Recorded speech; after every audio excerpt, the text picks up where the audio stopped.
Chiếu ảnh cái vua hành trình của những chẳng thì chưa kịp vùng hành trình chiếu chịu tổ tỏ trên gom tô phủ duyên hiện tại nhân chiếu như xin tìm trường nhân hồ chiếu như bản hiện tại hiện an chứ anh tỏ những gì an nhân chẳng hồ phủ duyên chúng tao căng hiện chiếu như xin tìm tại trường nhân hồ chiếu như bản lồng kết kia thố rằng kia chiếu như hùng như tồn thá chiếu như xin linh chiếu cầu tỏ cho phủ duyên như phùng xanh của được bài sông mình mong vào bài chia những dạy thành một một phụ chuyên nhìn nhau kính kia tài để chiêu từ trước kịp vùng về căn đồng trước kịp vùng trước thì cái đọc phụ chuyên được hai món quà với những mùa hai biển nhau hai bên khỏe chiếu à non chẳng hổ như chẳng hổ buôn chiếu tỏi thôi để chỉ trước kịp vùng tỏ triển gặp cả những chi sinh nghiệp buồn amen. Tôi nhớ trời nhiều anh xin quay về chỗ phụ chuyên anh đang có quyền có tô hồng làm đi du đi mai là đi điểm du sẽ có cái mai kia nhiều lo bài Phật giáo sẽ có cái mai kia nhiều đàm bữa đầu sẽ có cái mai kia nhiều lo hiểu amen sẽ có cái mai kia nhiều lo dầu nhúc rồi điểm du này tôi đang có vợ nhà nhưng mà rằng sẽ ủng hộ mình dám nhung dấu và con dùng điểm chưa như dấu á các con nghe không có nghe không đấy ta đang hát tập này thì ta sẽ làm và sau thì giờ này mình sẽ gửi chân bộ quân mi cô ấy trong bộ hoạt động cơ thể rồi hát nhá. Hãy subscribe cho kênh Ghiền Mì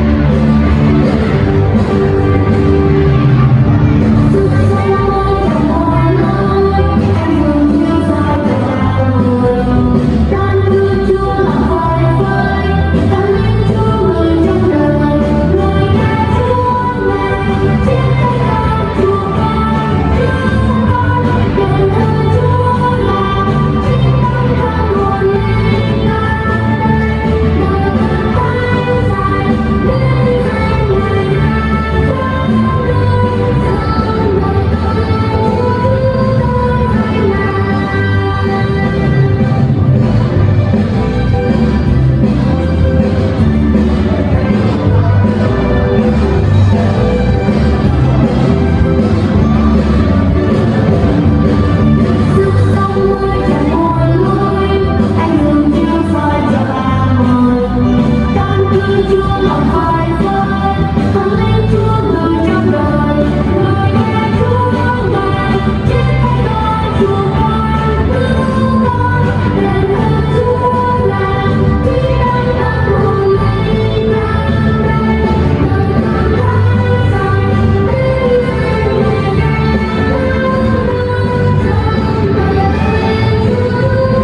sẽ gửi về cô mong mấy chào kỳ sơ con á.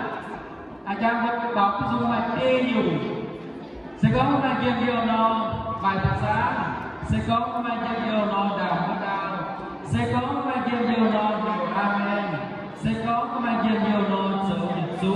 Mạch đê dùng lái gọi chủ dấu. Dầu nhật chú xây nhật chú tôi nó không đặt được trả lý kéo gọi chủ dấu đây như thầy cô. Và chủ cuốn và nó chủ như trong một công nhé cô về ở phần đại đàn giáo kỳ sâu thì cơ kỳ sâu thì cơ.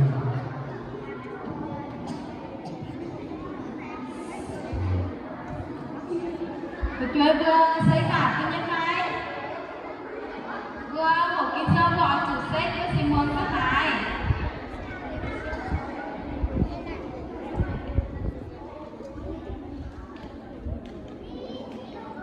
thằng đồng vừa tú cổ kia tài này đồng vừa hiểu tú với nhân xin sẽ chết đến mồm nghe xin tìm nếu vừa nó trong hôm nay vừa chuẩn kết tặng mặn cả thảo vừa nó thả nó cầu với nhân xin đồng vừa chết tú với nhân xin sẽ xin kéo như xin tìm nếu vừa ở chụp cầu lông nếu vừa chuẩn kết nia tổ điểm kim sâu vừa chuẩn kết nia tổ điểm kim sâu là vừa can trí tổ ta giết con linh thơ ta chiệp giang và chiệp giết diệm vậy ngay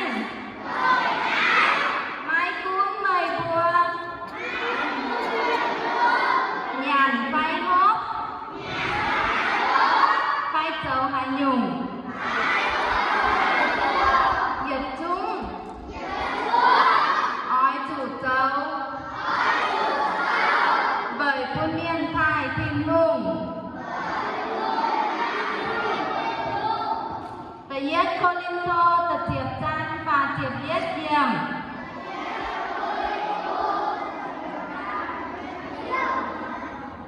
nếu vua tổ kiến điểm kinh sâu vua vượt tổng kinh sâu bóng tháo vua sẽเป็นเจ้าเนี่ยสิงเกหรือบ่อจุดเกาลงพญาสินเกียร์มาเพื่อนหนุ่มต้นของขาวบ่อจุดเกาพญาสินแต่เย็ดหนุ่มบัวเนี่ยสิงที่ไหนเจ้าเนี่ยสิงตี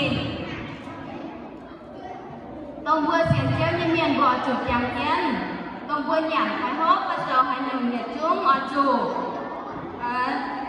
เจ้าไปพุ่นเมียนเสียตุ้นต้องบัวเสียงเจ้าเนี่ยเมียนไฟบัวchâu hay dùng nhà trần thắng tôi có cách xiên chiếu như miên nữa hả vừa xiên chiếu như gọi chủ cái lệnh phai châu thắng như vừa tông vừa cách xiên chiếu như ấy của chú ấy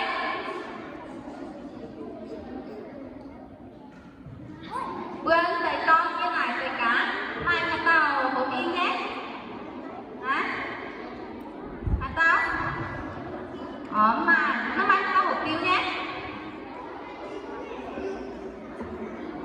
quay xuống vườn vừa in hộp tiêu vậy phun miên chia tôi vừa xiên chia không thấy nhé thấy như vậy nếu tới nhẹ con thảo cầu cũng cứ nhiên xin rèn sẽ bền xin tìm rèn đồng vừa xiên chiếu như miền vậy chủ tiết không sẽ xin rèn vừa ở chủ tháng chiếu thấy như vậy ở chủ tháng chiếu xin rèn nó là vừa nhàng cái hốt hết trơn và nhung vừa ở chủ nhàng về thân vừa nên xin rèn ta pha nhung sẽ có thảo với nhiên xin hẹn bữa hẹn nhé hả bữa hẹn nhé bữa hai ta hài bữa hẹn hai ta hài bữa khăn hẹn vừa chủ cầu lồng của quân nhân xin hẹn á đều vừa chuẩn mặt vừa cái miệng kia nhập kinh sơ nhập hai vừa khai có thảo vừa cầu quân nhân xin để dưới dùng con kia nhằn hốt như cháu tháng này với lại đâu con nó ta tặng nữa kinh mọi nhắn nhúc biết cho mọi nhắn nhung mà chờ đến hàng xào la chở ó mọi nhắn nhúc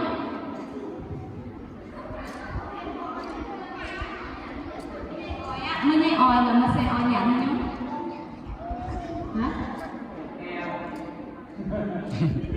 mấy cái mà oi nhắn nhúc đó ngắn ta to biết cho mọi nhắn nhúc oi nhắn oi bữa cam nhé oi bữa cam đấy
tiền tiền ở nhà nhúc tiền ở nhà cho tiền ở nhà nhúc hiếu tiền ở nhà nhúc để có bên núi nào cái này không cần nó cứ hiểu ở nhà nhúc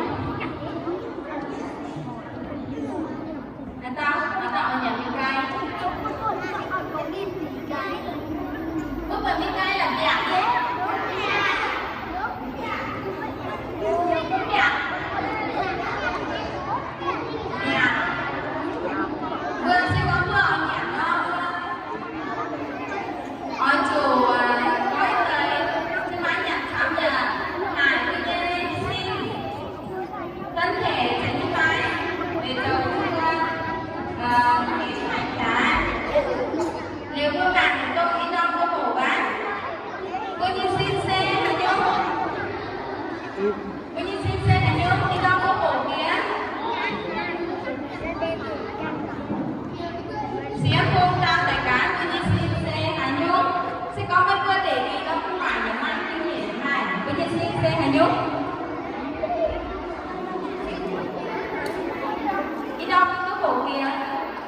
cô Quế nhá, này, thầy Sơn nhá.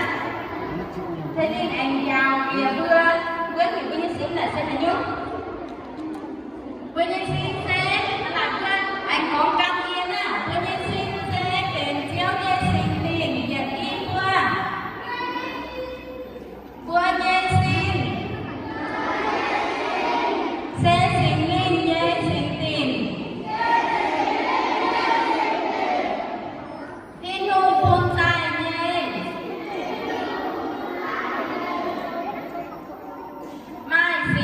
Yang mai buat punya,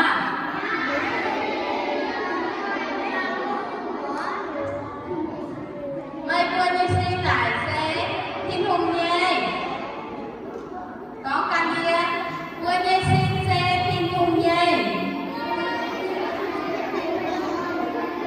sẽ có tới buat như sinh sẽ thiên hùng nhé, có một tới việc đi qua buat như sinh sẽ thiên hùng nhé.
tổng phiếu thì như phải nhận tổng phiếu thì phải là không có tổng phiếu luôn nhé mấy bữa tâm đến cho mãi mà cứ chờ cô Kim lại đi là nhận phiếu cái tổng phiếu luôn nhé thật là rất chết tốt ít mừng phiếu luôn như bạn đi nhận nên ơi cho ta nếu đi nhận phiếu thì đi tổng phiếu luôn lại nếu không như bạn là dê lùng phải phải lùng phải phải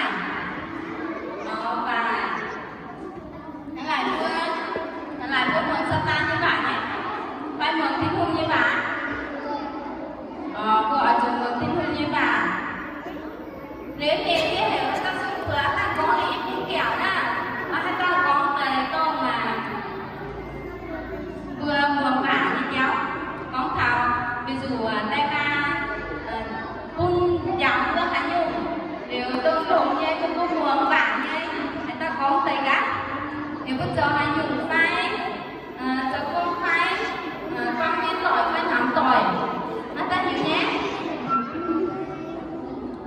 phải bây giờ mà có thể nhập giáo con rồi là thờ phải chốt hàng thật đau người ta có dầu tiền phải không người ta dầu xuống mùa ồ mai chẳng này con dầu không không con mấy bữa đúng dầu tiền nó thờ thật đau phải xót nhau nhé đúng hay là kiểu đúng không cô nhé tay ma không phải nhé xe chào cô chờ nhé xe lớn với chú thế này vừa chờ ơi cô nhé tay ma lại lớn nhé chờ nhé máy mà ta nhé tay ma vừa chờ bài nhé mai cô nhé tay ma chào nhé giờ chúng sẽ mời chào cô về khu miền giờ tao đầu nhé với chào cô miền chào cô chào cô mừng ta năng thì mới có chuyện cái này là con bạn này con bạn chào này mua sẽ là bạn chủ rơi đó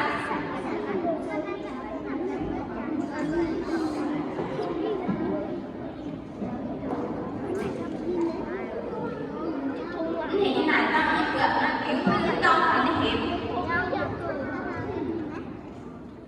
đông ta hiểu là chồng hiểu cái mấy hiểu hả ta nói chồng hiểu hả ta hiểu nhưng bữa trời thì là chồng này bạn kiến như là chồng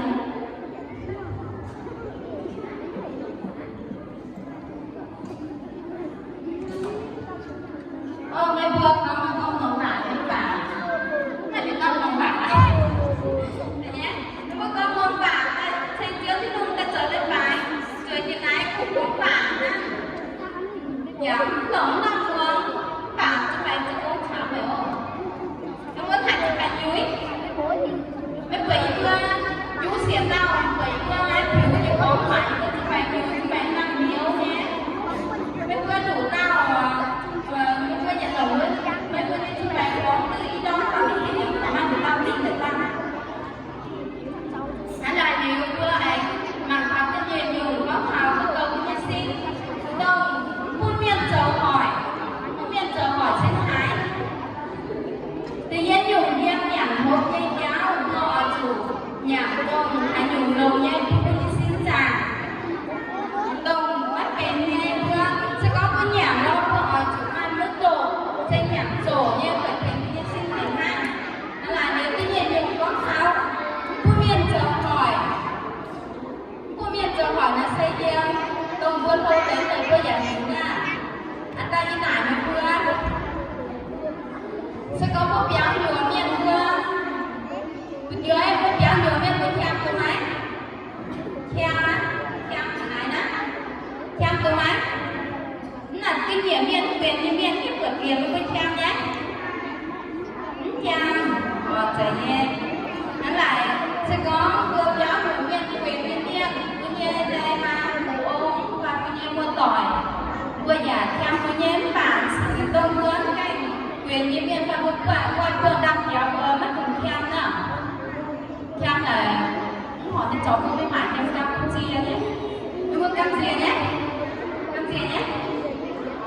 việc đó lại đều có những thầy cô là cái nhẹ sẽ có những thầy cô lo cô ở chủ là cô bắt tay nhà chú bắt tay chào hỏi này tay vừa nhẹ miệng quyền vừa nhà bắt tay chú sẽ có mày miệng quyền vừa để tao miệng quyền vừa đi dân không đáp tạm vừa giảm hiểu cái thì sẽ có người hỏi tay xem vừa mai đi buôn kẹo vừa nhà này vừa cắn cái nhé hả tao cắn vừa cắn quyền cái miệng đi nhé cắn sẽ có mấy vừa cắn mình vừa miệng á thì yes mình gọi nhất là mình gọi chờ tổ mình vừa phái chờ tổ xe bỏ mình vừa phái to mình vừa mình mải cái vừa cắn gì này không to một cái cắn gì bây giờ mình con bảo về cắn chia sổ chung bây giờ gần bảy cắn chia này hả nó lại sẽ có vừa mai miên đây mai miên lạc này mình gọi thì nhớ xin gọi là quen qua để mình gọi biết tỏi vừa tông ngắn cái vừa này khen vừa phải tay theo vừa là đòi chúng hái nói không sẽ có mày tu ý em mày quyền đây rồi nhé rồi như thế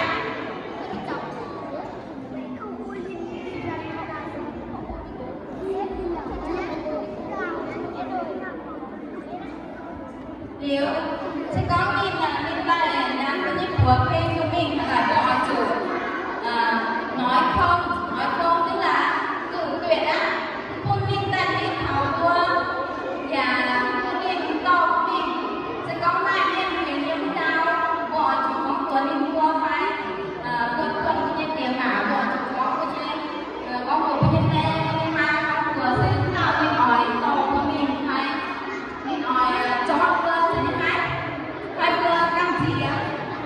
vừa căng gì á mình đây thường vừa đi chó vừa nếu đến hết vừa thiếu trong né chó thiếu của mình hay là những vừa ta thảo gọi chủ béo cô để mà nhân quyền gọi chủ có cơ cái miền vừa quyền vừa thiếu nhé cái chia sẻ các người tên xe tùng mày tao và các hại mình ta những vượt vừa để đi hỏi tại chợ quyền vừa phải chó vừa lại thế nhé tại sẽ chia sẻ với bố mẹ sẽ có mấy phương chủ nếu vừa giải căn gì mới có nó thế nhẹ rủ mẹ mo tiếng người vừa đi cái tôi vừa nhân hại những năm bé mẹ mo tôi vừa để đi chợ quyền vừa để đi của mình đấy nên là nếu em quyền tập tăng xe bảo vệ thân thể tức là vừa khăn mất chờ hỏi với nhé thân thể mấy vừa hiểu từ nhé hiểu từ là nó sáng ta có thể sẽ nhé hiểu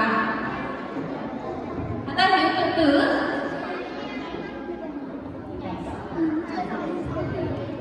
mà ta hiểu từ mà nó thiệt cái cái phải quan có mình chúng ta có mấy có kiểu ít không kẹo mấy bữa hiểu nó nhung từ mai có chuyện hiểu từ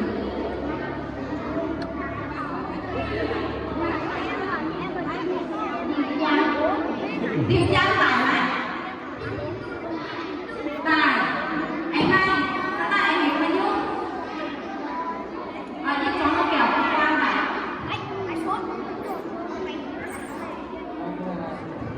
điều tra là tả nó điều tra tả nó là anh hiểu nó nhung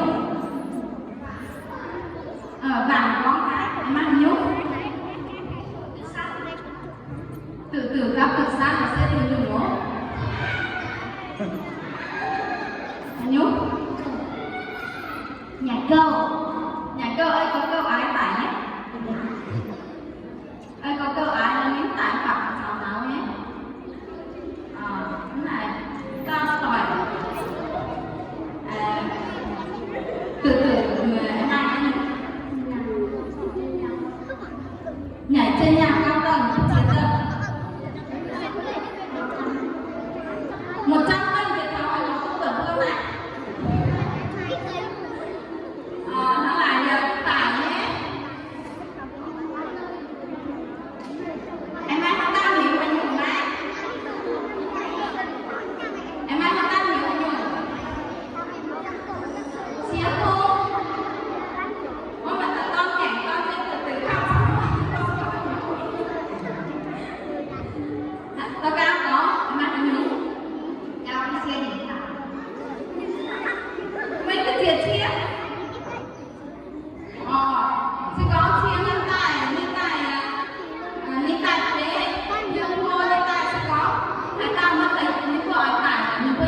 chuột cháu đi con xe ngầm bắn tại chúng bạn. Thế nhé. Nếu như em hai ít điều này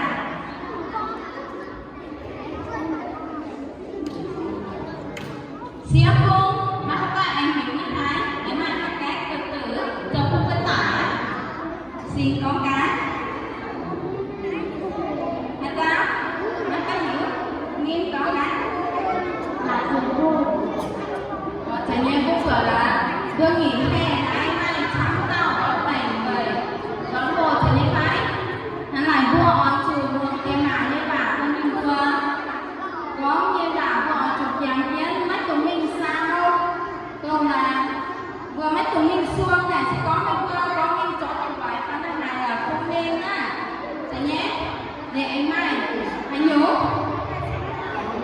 hả tay tỏ có tay cá tay em có chẳng có tay tỏ có hiểu mới có hiểu hay nhiều nhé hả không hiểu hả thằng nào sẽ tôn vừa bảo vệ thân thể lo bảo vệ nhân thân thể đó của chủ bảo vệ mắt cho khỏi có khăn xin thế nhé tôi mai sáng tạo mình vừa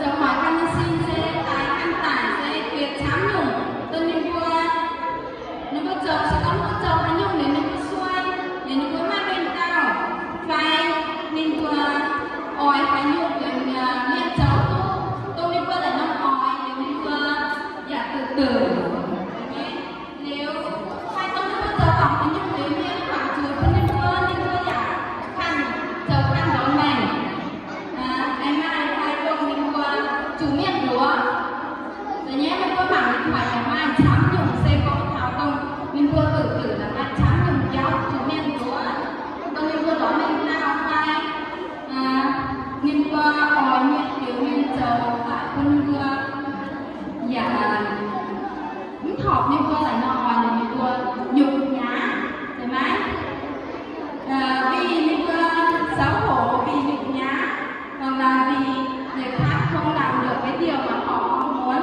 để mình vừa mất tài sản của ta mai chóng chồng ta để chồng mình vừa nhanh không phám để mình vừa ám thảo để mình vừa hỏi trang rồi nhé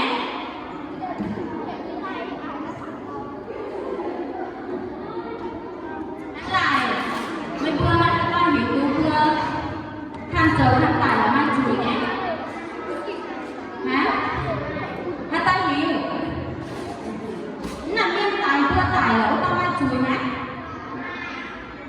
mai sẽ có đang yên đang lành hồi nãy tôi đang hồi nãy yên con cái tải nếu tao mai chùi mà mai nằm cái khăn tải mai chùi mà hả ta có mà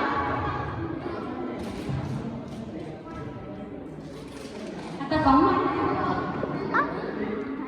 bây giờ là con kiến tôi mắt cùng tài nguyên sẽ viên hải tinh lính mới vừa tôi hổ kìa nhưng hải tinh lính tự nhiên tôi nhảy cái phám tôi vậy tôi mình tôi lửa tôi chết biết tôi chưa tôi chẹp với hải tinh lính tôi chẹp mình vừa hổ lính một cặp giáo mắt cùng tài nguyên sẽ viên tôi lửa tinh lính nhưng cho đi ít thì chẹp tan miệng có thang tân lửa tinh linh ở trường tài miền châu hỏi cái như này chúng ta nhà mai chùi chúng ta sẽ có phương phân châu hỏi cái như này đó cô nhà mai chùi thế nhé cô như xin vừa nó non cô chèm cái nó non xin nó tiêu mẻ nó sẽ chiếu cái hôn buông tài nếu nhìn mai nhìn ở chủ muốn kết như mẻ hay cả chèm cái phòng hay chẳng tải lo và xuôi chiếu cái hôn sẽ có vừa chờ với khăn tải lo nhà mai chùi nhé mấy bữa chẳng tin nào cháu của con có cái khăn chờ với tải nó mai chùi chẳng biết sẽ có một khăn chờ với tải lo nhà mai chùi và chùi lái xe giả nắng tài nguyên thế nhé thế này vừa có khoảng tải cháu như này sẽ có vừa quả béo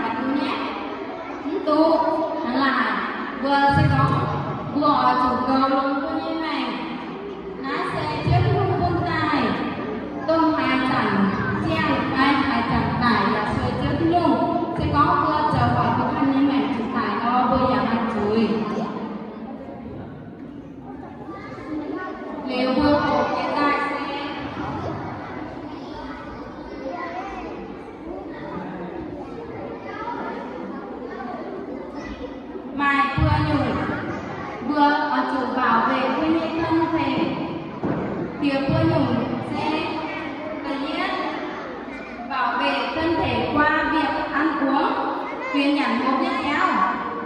Chẳng chết nữa, vua cầu như xin kia nhận hốt, tự nhiên sẽ khuôn viên châu hỏi, tức là không để người khác xâm hại tự nhiên cơ thể, tất phan sẽ không tự hủy hoại, tức là tự nhiên cơ thể của chủ cầu lòng vừa mất hàng châu hỏi nữa, không để người khác xâm hại cũng không thể tự hủy hoại tự nhiên cơ thể, là vừa chẳng chết, như xin lòng vừa chẳng chết lòng xin thì mảnh đã sẽ trước hùng nhé, hùng tài nhé, dám trời vừa nhé.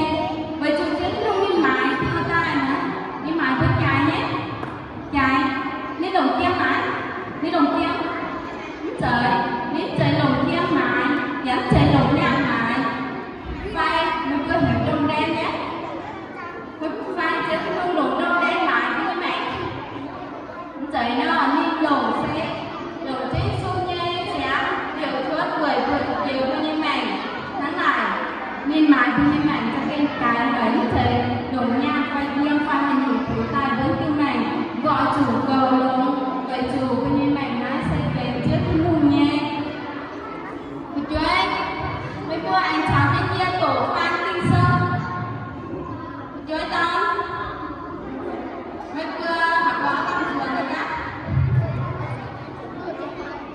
hả nhỏ yes có những cái cô là tôi đang chơi với tổ nè cái yết cô lưng thô tự triệt ra và triệt yết điểm về y vua tổ vô tần bởi này mai cung mời vua nhảm hai hốt vai chờ hai nhùng diệt dung oi chủ châu vậy phân miệng hai kinh hùng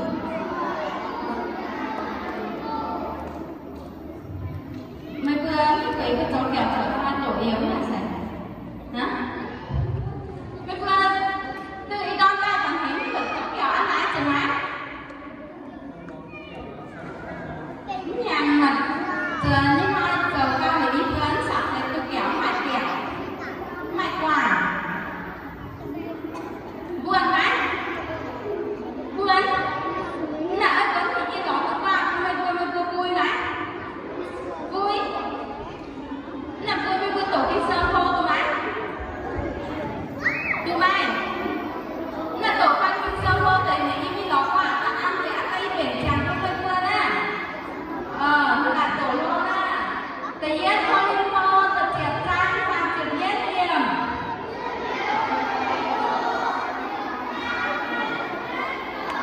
vậy này mai cung mời vua nhảm hai nốt hai giờ hai nhung diệt dung oi chủ châu vậy phân miệng hai kinh hùng Yến thì mấy bác sĩ cái nó gặp được qua luôn á. Anh xin tiếp tục giờ anh xin đi tỏ mời giáo vua thắng năm châu.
Không nói chuyện, không bình luận cho cả nhá.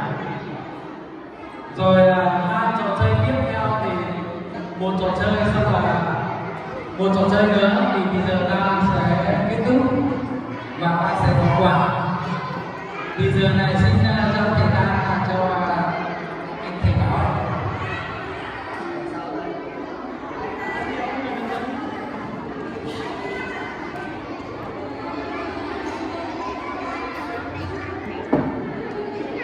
Các bạn thấy đây là gì không? Hiếu thể. Và xin nữa là sẽ chia đồ chơi. Ta sẽ chia thành 4 đội nhá. Nhưng mà mỗi đội là được chơi 2 đội. Rồi ai nhận được những câu tốt, những đội đó sẽ được chiến thắng.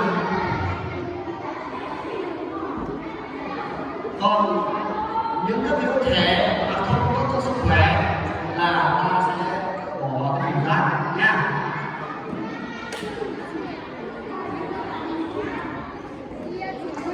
Nhưng trước tiên bữa sẽ tổ để giảng thuộc nha.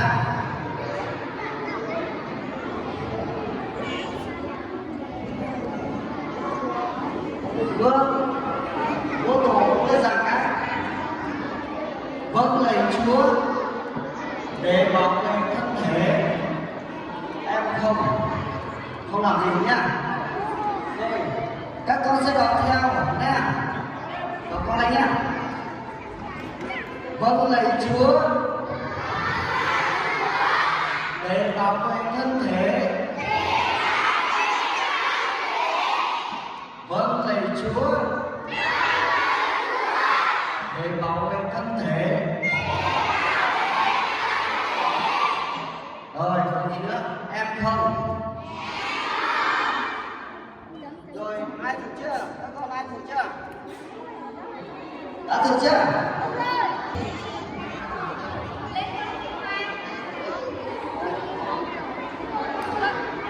Vâng lạy Chúa để bảo vệ em không biết lại.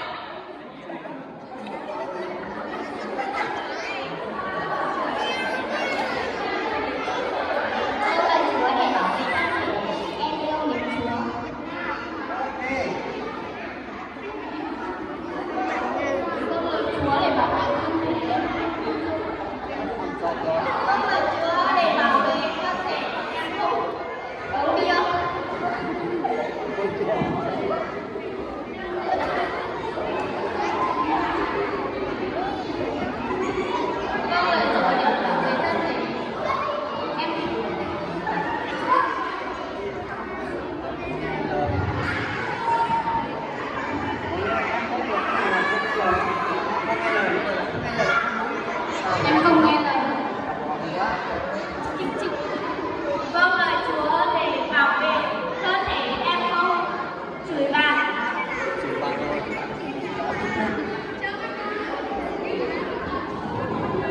Vâng lạy Chúa để bảo vệ thân thể. Uống nhiều rồi, bỏ vào. Vâng lạy Chúa để bảo vệ thân thể em không cãi nhau. Cãi nhau là sai.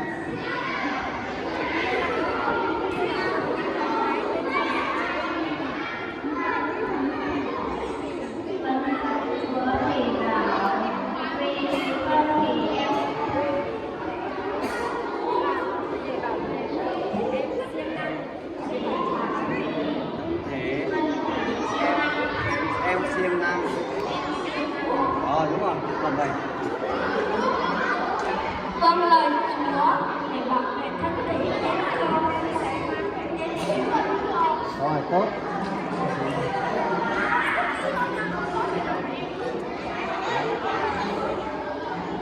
vâng lời Chúa để bảo vệ thân bạn nào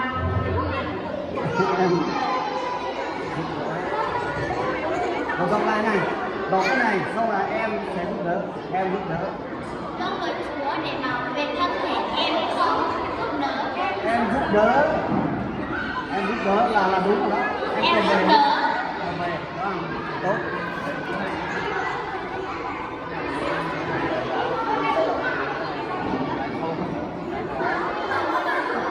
vâng lời Chúa để bảo vệ thân thể em con chơi game vâng lời Chúa để bảo vệ thân thể em con Đó. Đi đấy. Hút thuốc là sai mà. vâng lời Chúa vâng lời Chúa để bảo vệ thân thể em con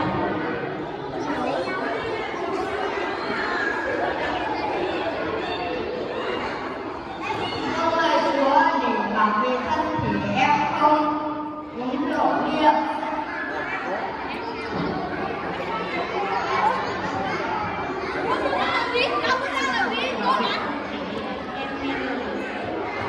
Vâng lời Chúa để bảo vệ thân thể em không Nhưng bạn là tốt, không về.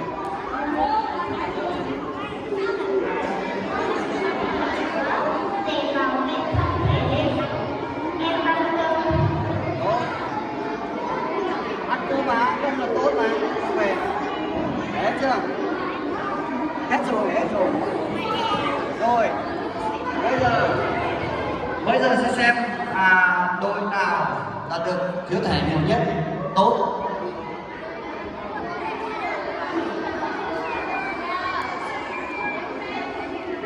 Đội mình được bao nhiêu thẻ?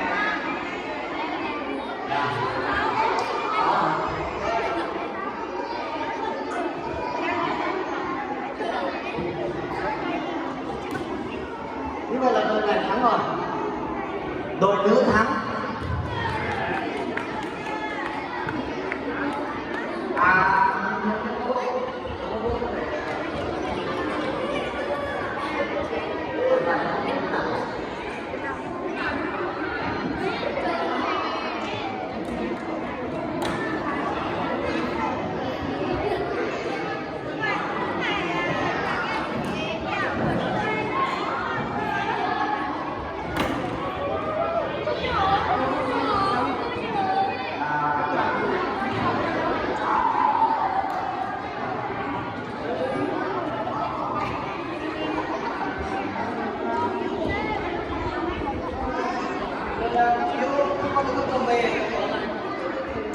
Phiếu nhá.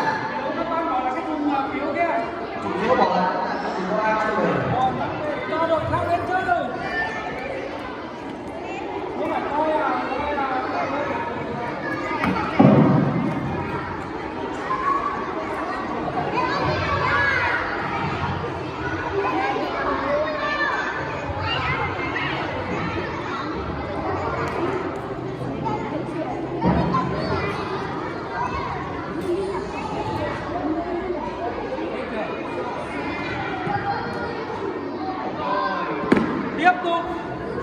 Tiếp tục ai chơi nữa, anh chơi xung quanh lên đây. Đủ 20 bạn.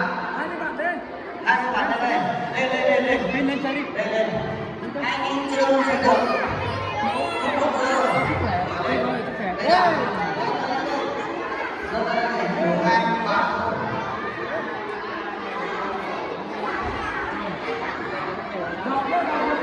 Người bạn nam, người bạn nữ nha. Bên nữ, người bạn nữ. Nữ xếp bằng hàng, nam xếp bằng hàng.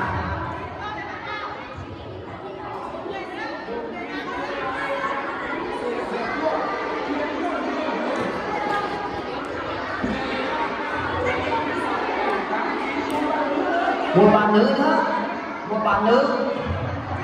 Rồi một bạn thôi.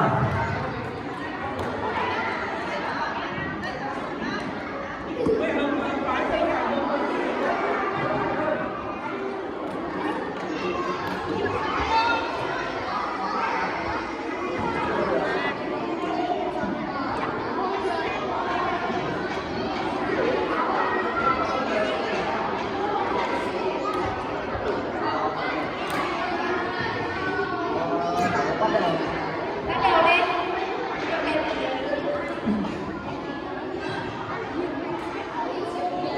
Chị vào về Chúa để vâng lúa Chúa, để vào về thân thể hay không? Em giúp đỡ, em giúp đỡ Tốt, cầm về. đánh nhau. Vâng lời Chúa để bảo vệ thân thể, em không đánh nhau.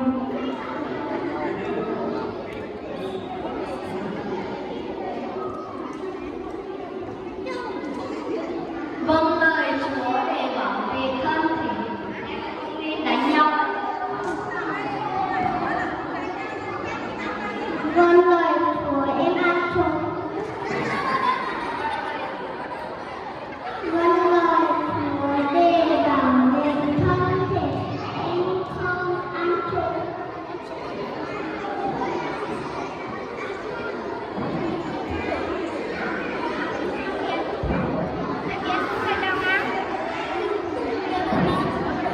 Vâng lời Chúa để bảo vệ thân thể, em không uống rượu. Vâng lời Chúa để bảo vệ thân thể, em không tham lam. Rồi, 55 cũng được. Vâng lời Chúa để bảo vệ thân thể, không em uống nước. Vâng lời Chúa để bảo vệ thân thể, em ngoan. Vâng lời Chúa để bảo vệ thân thể, em siêng năng. Cầm về. Tốt, cầm về mà.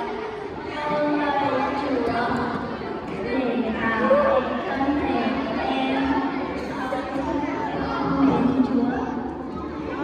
Vâng lời Chúa để bảo vệ thân thể, em thương bạn. Tốt, cầm về.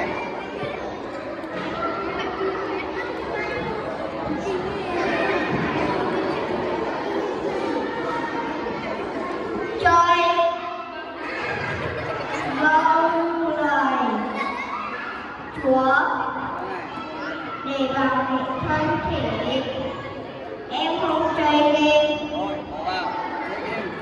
Được. Vâng lời Chúa để bảo vệ thân thể, em không nghe lời. Rồi, đi về.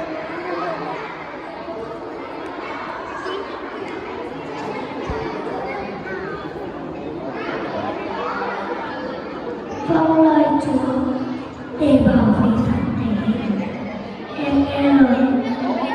Cầm về. Vâng lời Chúa để bảo vệ thân thể, em không ăn cơm. Em ăn cơm. Cầm về.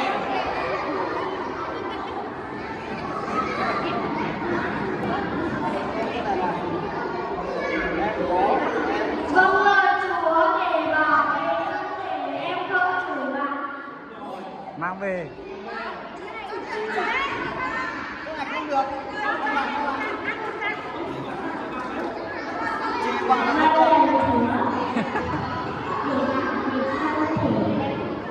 Chúa để bảo vệ thân thể, em không uống rượu bia.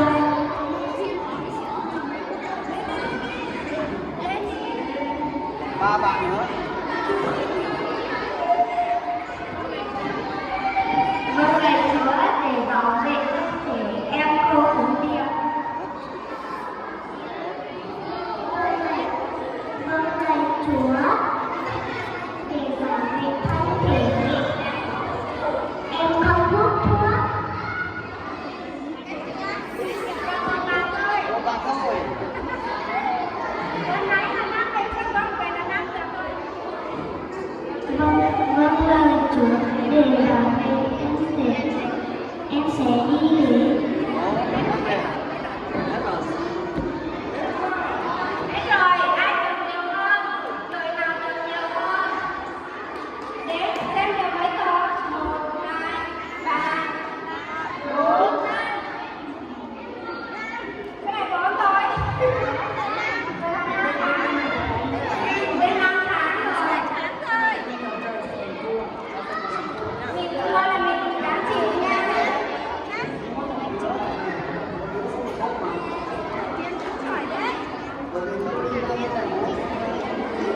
kéo kia.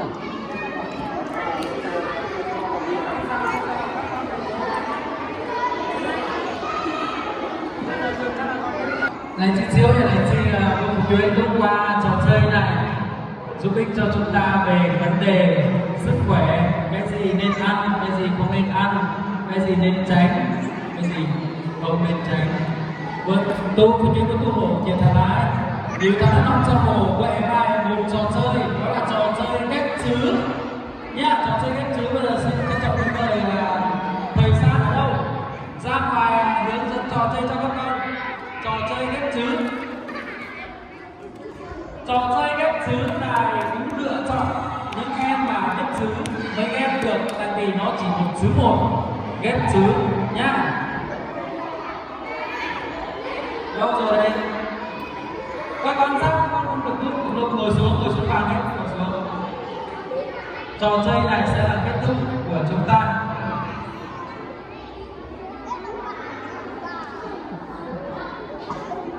Vâng, xin mời thầy San trò chơi hướng dẫn cho các em. Em xin cô người dùng chung của chuyên ngoài bài vùng Việt Nam. Của chuyên có chủ sinh là vô em cho trò chơi như vậy. Rồi, trước khi vào trò chơi thì các bạn cho chúng biết hôm nay mình học cái gì, đề tài là cái gì, ai biết nào? Đề tài là gì? Mấy bạn này là nói chuyện nhiều lắm rồi. Rồi, bạn này nói đi xem con bài. Đền thờ nơi Thiên Chúa. Đúng chưa các bạn? Đúng, thấy bạn giỏi chưa? Bạn rất là giỏi. Bây giờ mình sẽ chơi một trò chơi nha các bạn. Mình sẽ chọn ra 15 bạn nữ trong hai hàng này, 15 bạn nam trong hai hàng này. Bây giờ chọn là dừng vào xem các bạn nữ lớn đi. Cứ bình tĩnh. Quay vào 15 bạn nam, 15 bạn nữ nha. Đây 15 bạn thôi, đừng có chen nhau. 15 bạn. Đây.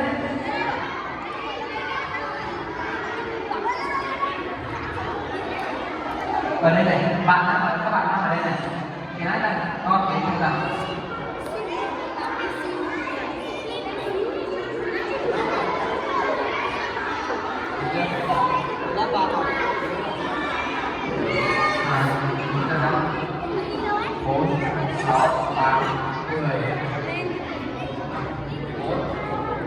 Các bạn đứng đi được không?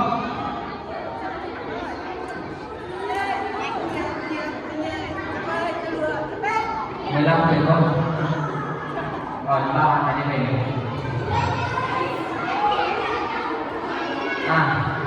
Xia với em nó còn em nó còn này. Con tròn lại. Con tròn lại là các bạn kẹp chữ này. Đi các bạn nhớ ngồi đó nhé. Tuyệt đối nhanh nhá. Các bạn ở dưới cổ vũ bên mình nhá. Bên nữ cổ vũ bên nữ, bên nam cổ vũ bên nam.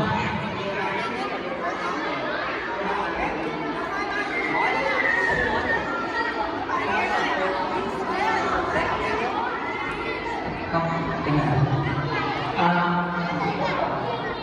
bây giờ chung một cái là nghe này, nghe luật chơi này. Đồ nào nhanh, thắng sẽ được quà nhá. Quà sẽ nhiều hơn, gọi là nhân 2 nhá. Ngồi vòng tròn này, mỗi người một ghép. Rồi các bạn nào từ từ. Các bạn đọc theo mình 1, 2 nhiều nhá, để cho thuộc nhá. Cùng nhau đọc nhá, tất cả cùng nhau đọc nhá. Tí là họ sẽ học. Đọc nhá, 1, 2, 3. Đền thờ là thân thể. Đền thờ là thân thể.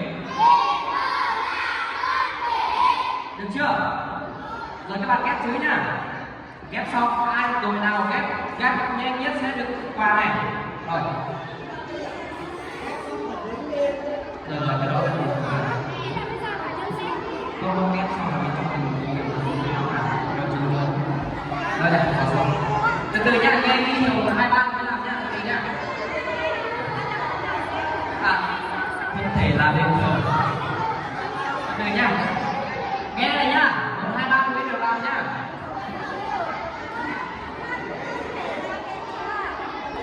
Thân thể là đền thờ. Từ từ chưa làm mà 2 3 rồi mới được làm nhá, được chưa? 1 2 3.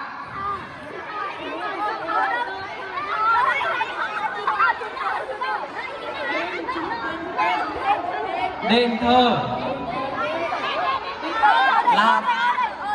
thờ là thân thể, ghép chuẩn nhá. Rồi làm nhanh, giơ tay lên. Đôi nào đưa này, đền thờ là thân thể.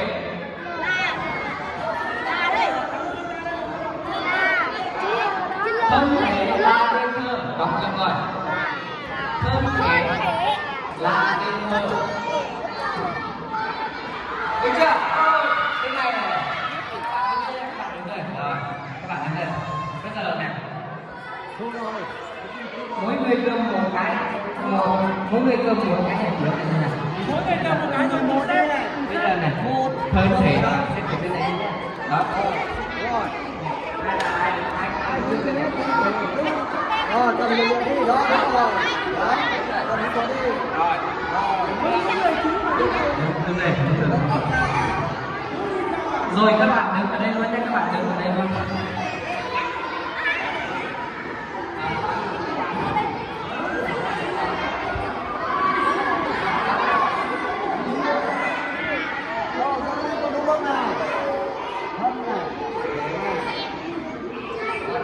Đúng chưa?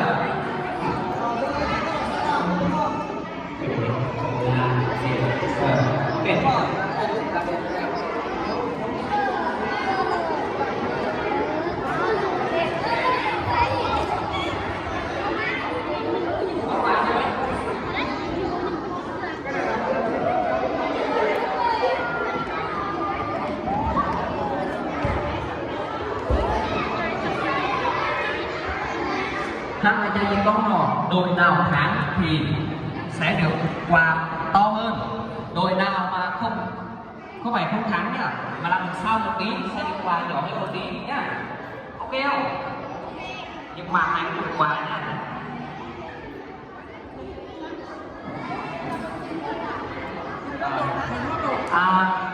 Các bạn im lặng nhé, im lặng thế này thì các bạn này đọc một lượt này, được chưa? Các bạn được chưa? Cái gì? Rồi đọc này, các bạn cùng nhau đọc nhá. 2 3.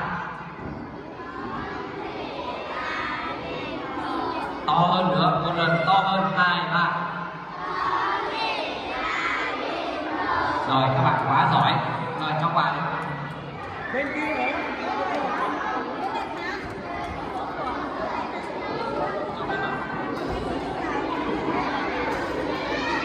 Đấy, thấy không các bạn làm giỏi hơn chưa? Lần sau các bạn sẽ có lần sau đấy.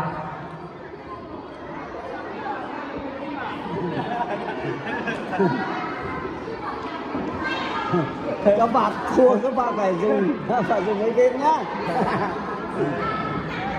Chúc mừng các bạn này rất giỏi, đã được một. Mời các bạn về chỗ này. Mời các bạn về chỗ luôn. Để các bạn này lớn hơn, các bạn này tư duy của nhanh hơn. Với như trò chơi là ngắn gọn thôi, đến đây là mình kết thúc nha. Nhưng mà các bạn này cũng có quà rồi.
Phát quả đến sức anh phối hợp với số tiên tặng cao đến với chàng nhé. Phát quả xong các con không được đi đâu. Mình qua bên này xíu. Mình phải công nguyện nước bạn, mình phải công nguyện mà đi xong đấy mà. Thì sau đấy thì được về nhá. Mình ra xong còn mình được về.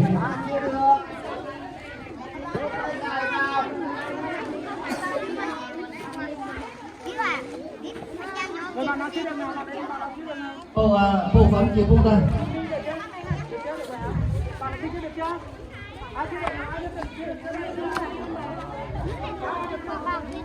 Chị Phúc thì bố, tôi phô quả không như này.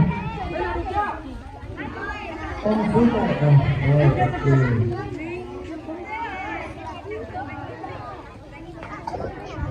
Sau khi nói giúp sĩ quan của tài trưởng dân dưới gì bùi quốc kiên tiêu ăn hết điện nói cái tài phòng không trước ăn xây phúc sẽ in gì phun dưới bây vừa kia người hàng y chinh là gì chuyện nó mùi bây vừa thăm chiếu giả từ bên ngoài trong mình tổ sâu quay quân hồ quân đi chiếu phát quân hồ quân hành buồn chứ đi vàng chứ là nó ngồi chúng tôi để tụi tuyết cùng tụi dân tình hùng tôi chiếu càng kêu giả tổ đấy như vậy là chỉ trước tình hùng to chỉ tàu cao tiếng chỉ sĩ buồn amen. Ôi, về rồi. Đi đường cẩn thận nhá.